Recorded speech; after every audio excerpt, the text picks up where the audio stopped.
there's still a lot to be said around how to optimize content, how to write for human, conversational tones, all the things I've kind of just rambled through. Humans are lazy. And if you're using these AI written tools, you're going to become more reliant on them inherently because life is easier. You don't have to write, you don't have to think.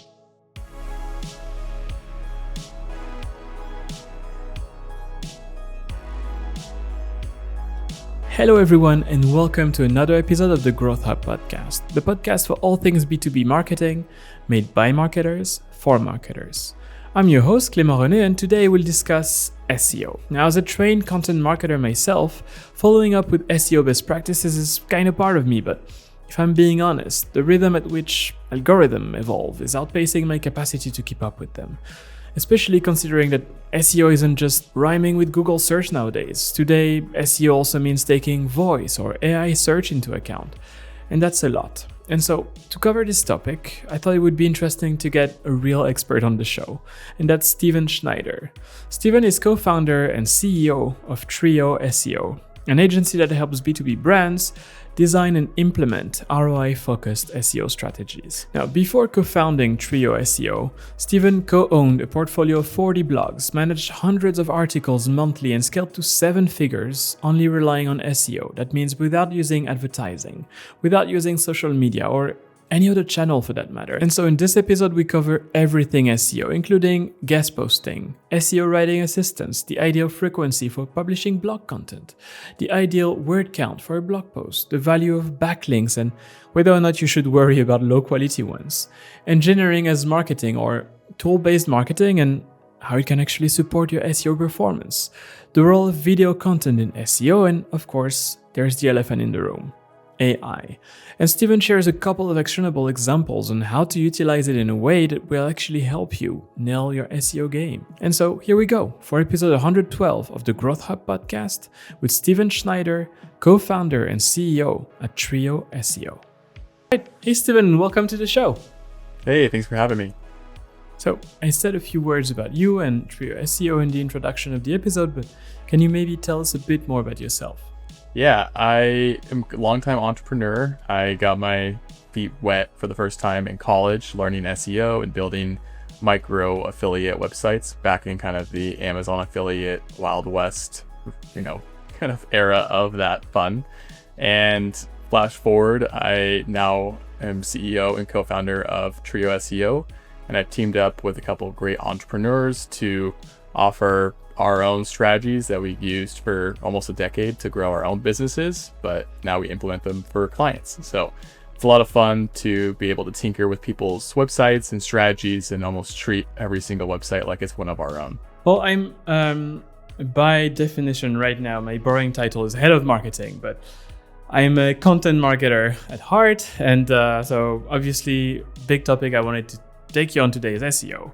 And a lot of people I talk to, a lot of customers I talk to often are, seeking the best practices in SEO, or they're also like asking us, are what we're doing here still worthy doing, or is it actually harming our SEO efforts, or is it just gone to waste or whatever?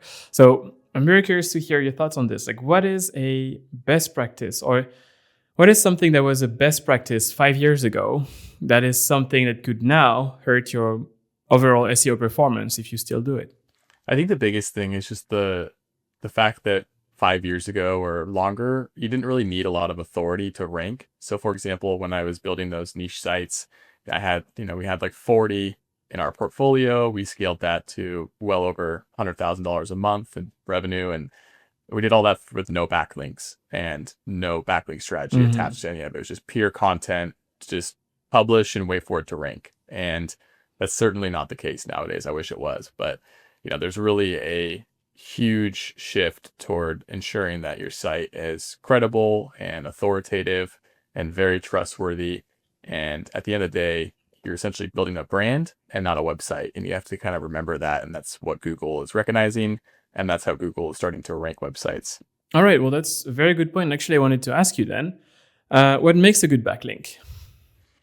What we've seen over time is that if you have a site that already has a lot of credibility attached to it, and it's very relevant to your content or to your industry, that's pretty much what's going to be deemed as a very quality backlink. So I always like to think about it as, if you are in high school and you just joined the football team and you're kind of up and coming, you don't have any friends, and the popular person who's the head of the football team takes you underneath their wing, and over time you very quickly become more popular and more well known.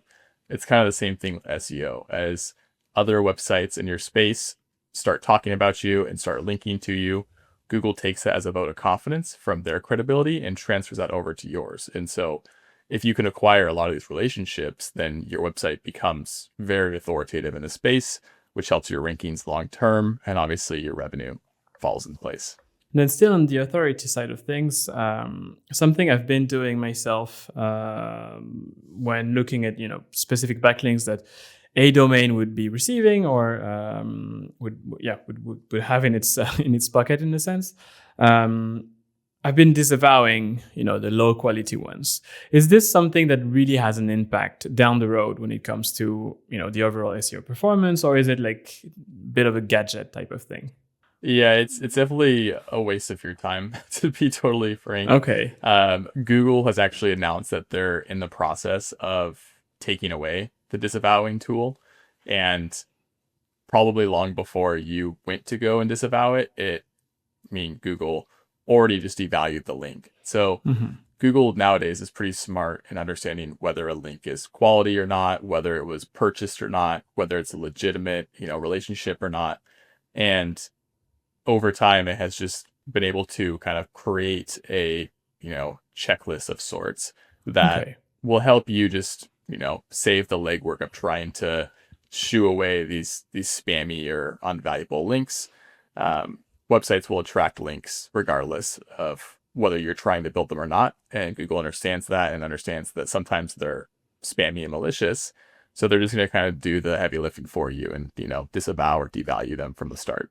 Okay, well, that's good to hear. And that's probably reassuring also for some of the people listening or watching, because that's something that's been like, obviously, a red flag for me. Like, if you get like thousands and thousands of terrible quality backlinks, it would always, like scare, like it's a bit of a scary thing to see. And, disavowing is always a solution. But then happy to hear that, maybe you just don't even need to care about this. That's great. But then still on the very SEO best practices side of things. So for context, a couple of episodes ago, we had Jean Bonenfant on the show, and we discussed the intricacies of engineering as marketing, or for those listening or watching, essentially engineering as marketing is also known as tool-based marketing. So that means creating free tools to provide value and acquire and nurture good fit leads into paying customers.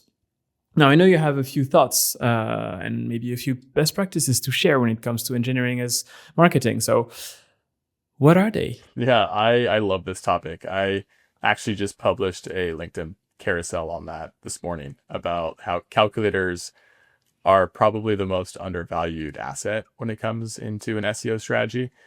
Some of our top clients actually leverage calculators as lead funnels and lead magnets in order to rank for terms that would probably feel like they're more difficult to go after, because there's this barrier to entry when creating a calculator, and it's like there's a lot of development and all this techie stuff involved. But there's this new tool that I'm loving right now. It's called lovable.dev. It's essentially ChatGPT for development work, and you can just type exactly what you need, give it the formulas, and it does all of the back-end work and the front-facing styling and just gives you the output within seconds. So one of our kind of core things that we're switching toward in TrioSEO is how do we integrate a calculator or a quiz or some sort of engineered asset for every one of our clients, new and old, and set up a lead funnel on the back end, maybe an email drip sequence where the client captures the user, the email, and then from there on out, they get nurtured and kind of more ingrained with the ecosystem of the brand. So it's there's so much upside. The calculator keyword research world there's just so many opportunities. That's where I really have been nerding out lately. I love it. All right. So wait, you said lovable.dev? Yeah, lovable.dev. All right. Well, I'll definitely have a look, and maybe if you're listening or watching, you should too. Yeah, it's amazing. All right. Well, that's giving me a lot of ideas, and I'm probably going to invest a lot of hours into this. So I don't know if I should thank you or curse you. I don't know, but we'll see. Now, something like another big topic when it comes to SEO, and I'm thinking about this because it's been for as long as I can remember, video marketing has been part of, these are the best marketing trends you need to follow for, next year, whatever. Like literally, like I cannot remember a year where video marketing has not been the thing for next year, but I think it's fair to say that we are now in this situation. And I don't have specific studies in mind, but I keep seeing those like 90% of B2B marketers say they use video, blah, blah, blah. But what I've seen recently is that 50% of B2B buyers say they actually use video content to make purchase decisions. So that must mean something. And that's according to, I think, the Mangen report. I can put the link somewhere in the description. And I mean, now also like producing high quality video content is fairly accessible to all. Like all you need is a phone, maybe like good lights and a decent microphone. So yeah, like anyone can get it done in a sense. So I'd love to hear your thoughts on how to best use video, not only to,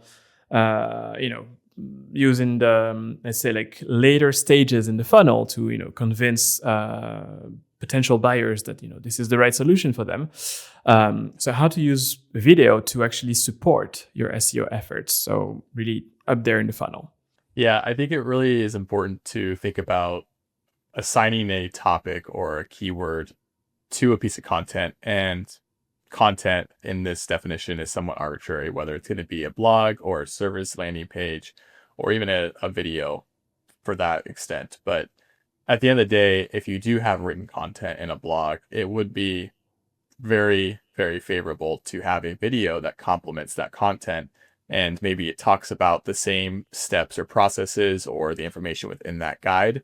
And then also, adds a summary snippet, because there are going to be people that engage with, a blog, and instead of reading a 2,000 or 3,000 word article, they'd rather watch a 2-minute overview of what you have to say in that same kind of offer. So there's always going to be a different way to engage and communicate with people. And I think it's important to remember that Google really favors unique content. So if you have, say, 10 pieces of content ranking in the search results, and one of them has a video that complements that content, that is a very high quality piece of content from start to finish, because it offers something that the others don't. And so if you do have the capacity and the capabilities to do video content and do it well, I think that there's a huge advantage to be gained there by, even uploading it to YouTube, trying to build a YouTube following, repurposing it within your social media, offering it within a newsletter. I mean, once you could do that upfront work, you can pretty much have a one-to-many relationship in how people are going to be receiving and engaging that one video or that one piece of content. So I love it as a strategy. I think it definitely adds value to your website, your brand, and the user's kind of information processing progress at that standpoint. And yeah, I'm all for it. I love it. Do you know if there is any value or benefit for like using videos that are actually hosted on YouTube? I mean, Google is YouTube. So will Google favor your video content if, like, say you have a blog page and then you have also like a video content on that page? Will Google, value that content better if that video is from YouTube or if it's hosted elsewhere? I don't know for sure, but my gut tells me that YouTube is probably favored because Google owns YouTube. So there's always going to be an incentive for Google to show a Google product at the top, whether it's going to be PPC or YouTube. So I think that putting stuff on YouTube is probably a good place to start, and it's never going to hurt you at the end of the day. Interesting. Maybe it would be good to check that. I would assume that maybe like publicly they're not allowed to say that, hey, we're favoring YouTube, but it could be interesting to experiment with that. I've never seen a search result, like even like if you had a keyword that is very video intent focused, like any how-to guides or product roundup guides or whatever, that looks like. I've never seen, or rarely maybe have seen, a non-YouTube video in a video call out section within the Google search results. Like, That's a fair point, but could it also be because, at least, if we think SEO, of course, like the content that's showing up is usually like optimized for a specific region in a sense. So it could also be that YouTube being big where you are, it could also be that this is also the reason why most of the video content that is pushed to you is from YouTube. But again, I think it would be interesting to investigate here because it could obviously be that it's favored, but that I don't know. Then another topic I wanted to take you on today, still SEO related, is AI.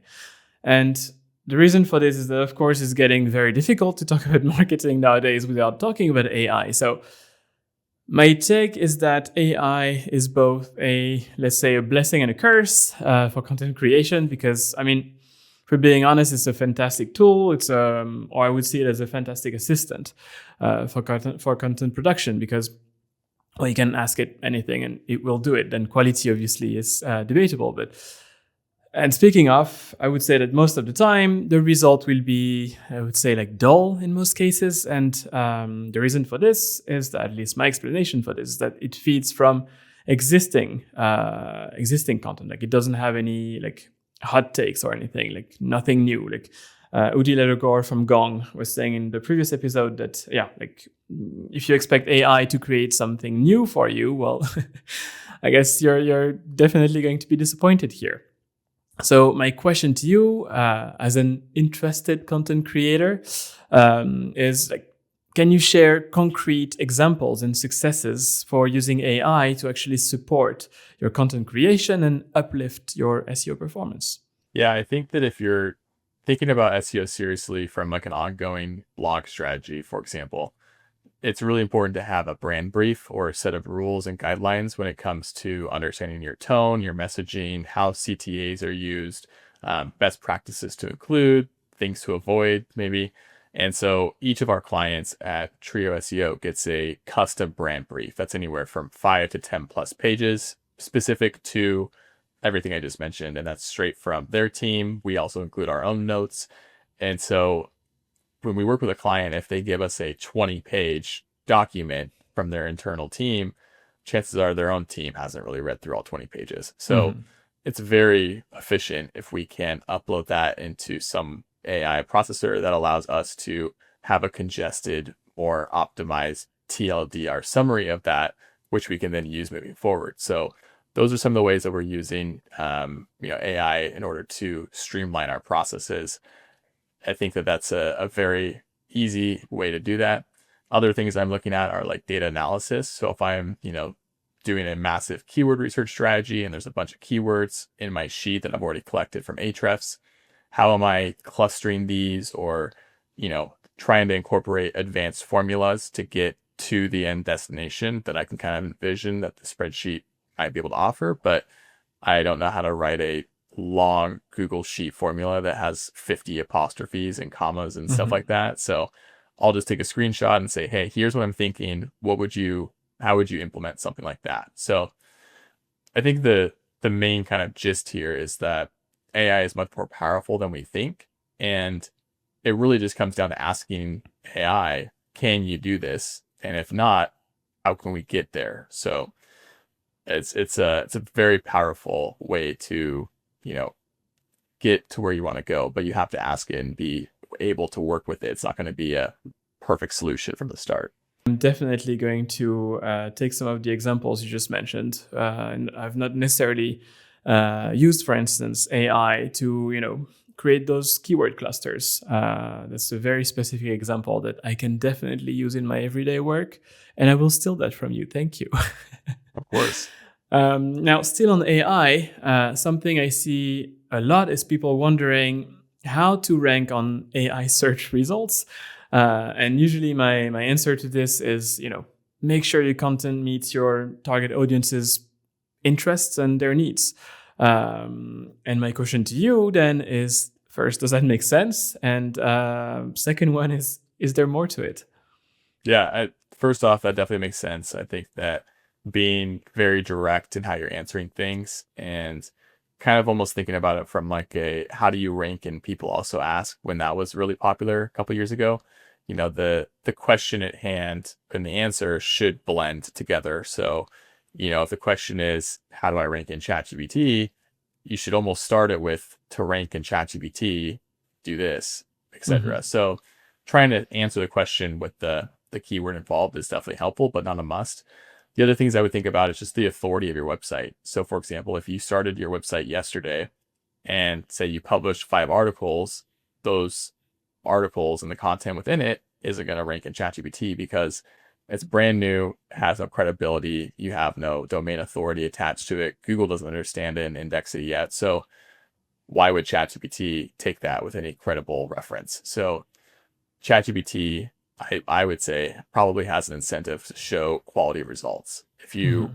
are Googling, something that is within your money, your lifestyle realm, it has a hopefully a moral obligation to show you correct information. It doesn't purposely want to be malicious and show you a false result. So from that kind of perspective and mindset, you definitely need the authority to back up that kind of intent behind whatever result it's pulling from. And you also need the content. So if you don't have the content to begin with, you have to grow your blog, you have to grow your resource library, and you have to have a 1-2 combination in order to effectively rank in ChatGPT long term. Yeah. And do challenge me on this. But I also have this feeling, and this is the worst possible type of approach in marketing, of course, having feelings. But I have the feeling that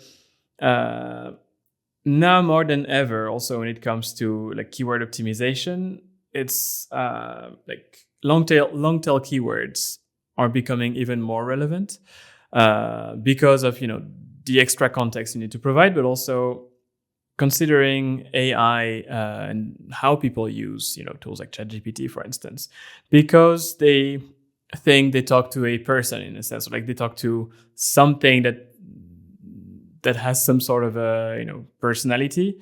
My feeling, again, terrible way to bring it, but is that people are more conversational in their questions or in their queries.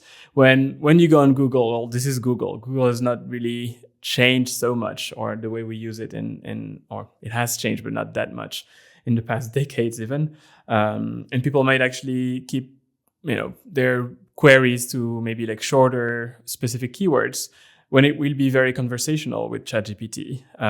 Is this something you also see as as an SEO expert yourself?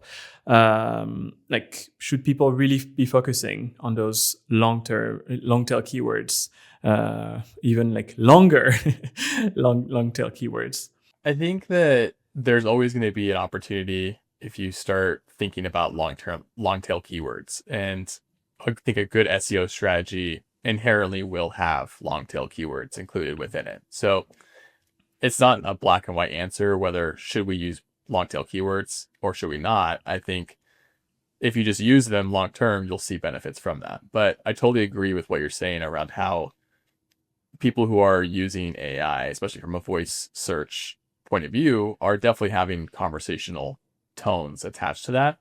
And that also ties into my second point, which would be content inherently should be written in conversational formats. So what we've seen over time is you don't want to write content that is written for Google. You want to write it for humans and the actual person who's going to be on the receiving end of that. So I think that as we're seeing a shift toward people and how they're using AI in their daily use, it makes a lot of sense that Google is very robotic in almost how you talk to it. And, Mm-hmm. even like my parents, they'll be like, I am looking for and it's like, you just talk to it normal. Like it's pretty smart. And even like when I'm like in a, hyper focused state working on like a spreadsheet or something with ChatGPT, I'll just pull up my mic right here and talk to it like I'm talking to you and just trying to think through situations. Or if I'm taking a screenshot of something, I'll be like, oh, actually your formula reference range A6 to B7 is actually A5 to F4. Can you adjust that? And also next time I want to make sure that we touch on this, blah, blah, blah, blah. So I'm Mm-hmm. almost trying to treat ChatGPT like I'm teaching a a student, or I'm talking to a team member, or something that can actually offer value, aside from just Google being, get me the result, please. Like it's a very different relationship, which is it's interesting point for sure. You mentioned, like writing for people and not necessarily writing for Google, which got me to think of this like chicken of the or the egg type of thing. You're starting you have a B2B company, or, any business, and I guess can be relevant to any sort of business. You're starting a blog. Do you start writing for Google or do you start writing for people? How do you get there? How do you get to rank to begin with? You always want to write for people. That's good. SEO is human centric at the end of the day. So if you write a blog and all of them are written human centric and conversational tones and to the T ideal, they still probably won't rank unless you have the authority to back up those pieces of content. So you could have 100 blogs on your site that are the best blogs in the world. But if your site is a DR0 versus DR, 50 plus, those are two very different, landscapes in terms of how much traffic you gain over time, how quickly Google will understand and index your content. So I think there has to be a balance between thinking about this from blog and what people are reading and engaging with. That should be human written and human focused. And then the site structure and the architecture of your site, for example, the navigation menu, the footer, the site map, like all of the kind of nuts and bolts from a technical standpoint, like that's for Google. That's how Google understands your content, the schema, like all of that, weird things that are dev focused, that's for Google. So it just, you have to think about it from a perspective of who's actually engaging with this and what is the goal of what I'm working on at that given time. All right. Well, thank you so much for this. I have a couple of extra questions for you. I would say I'm expecting short-ish answers, Okay. so that you go straight to the point. First one, what's your take on SEO writing assistants? I think they're dangerous, and if you become too reliant on them, you will probably diminish the quality long term and become less creative as a human. Okay, I love myself a follow-up question there. Why would you say they're dangerous? I agree there, but I'd love to hear your thoughts.